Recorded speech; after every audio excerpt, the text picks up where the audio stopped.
गंगा जन्म की कथा।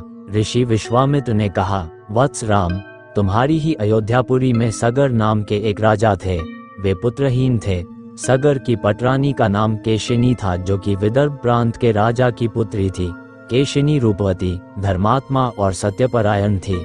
सगर की दूसरी रानी का नाम था सुमति, जो राजा अरिष्टनेमि की कन्या थी। महाराज सगर अपनी दोनों रानियों को लेकर हिमालय के भृगु प्रस्रवण नामक प्रांत में गए और पुत्र प्राप्ति के लिए तपस्या करने लगे। उनकी तपस्या से महर्षि भृगु प्रसन्न हुए और उन्हें वर दिया कि तुम्हें अनेक पुत्रों की प्राप्ति होगी। दोनों रानियों में से एक का केवल एक ही पुत्र होगा, जो कि वंश को बढ़ाएगा, और दूसरी के 60,000 पुत्र होंगे। कौन सी रानी कितने पुत्र चाहती है, इसका निर्णय वे स्वयं आपस में मिलकर कर लें। केशिनी ने वंश को बढ़ाने वाले एक पुत्र की कामना की और गरुड़ की भगिनी सुमति ने 60,000 बलवान पुत्रों की। कुछ काल के पश्चात रानी केशिनी ने असमंज नामक पुत्र को जन्म दिया। रानी सुमति के गर्भ से एक तुंबा निकला, जिसे फोड़ने पर छोटे छोटे 60,000 पुत्र निकले। उन सबका पालन पोषण घी के घड़ों में रखकर किया गया।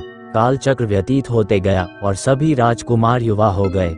सगर का ज्येष्ठ पुत्र असमंज बड़ा दुराचारी था और उसे नगर के बालकों को सरयू नदी में फेंककर उन्हें डूबते हुए देखने में बड़ा आनंद आता था।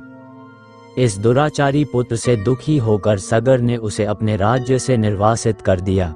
असमंज के अंशुमान नाम का एक पुत्र था। अंशुमान अत्यंत सदाचारी और पराक्रमी था। एक दिन राजा सगर के मन में अश्वमेघ यज्ञ करवाने का विचार आया। शीघ्र ही उन्होंने अपने इस विचार को कार्य रूप में परिणत कर दिया।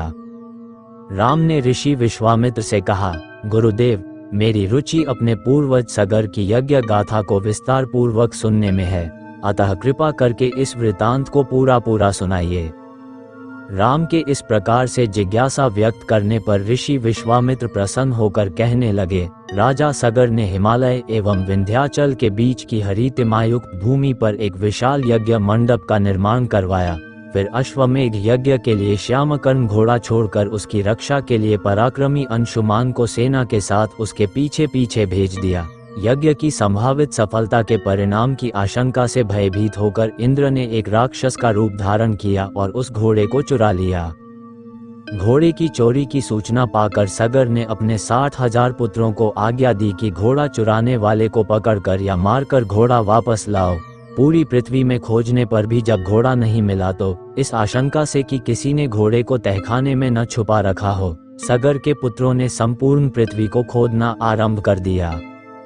उनके इस कार्य से असंख्य भूमितल निवासी प्राणी मारे गए। खोदते खोदते वे पाताल तक जा पहुँचे। उनके इस नृशंस कृत्य के विषय में देवताओं ने ब्रह्मा जी को बताया तो ब्रह्मा जी ने कहा कि ये राजकुमार क्रोध एवं मद में अंधे होकर ऐसा कर रहे हैं। पृथ्वी की रक्षा कर दायित्व कपिल ऋषि पर है, इसलिए वे इस विषय में अवश्य ही कुछ न कुछ करेंगे। पूरी पृथ्वी को खोदने के बाद भी जब घोड़ा और उसको चुराने वाला चोर नहीं मिला तो निराश होकर राजकुमारों ने इसकी सूचना अपने पिता को दी।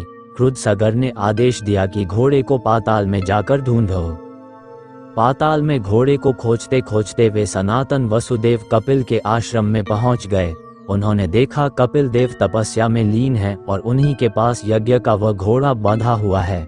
उन्होंने कपिल मुनि को घोड़े का चोर समझकर उनके लिए अनेक दुर्वचन कहे और उन्हें मारने के लिए दौड़े। सगर के इन कुकृत्यों से कपिल मुनि की समाधि भंग हो गई।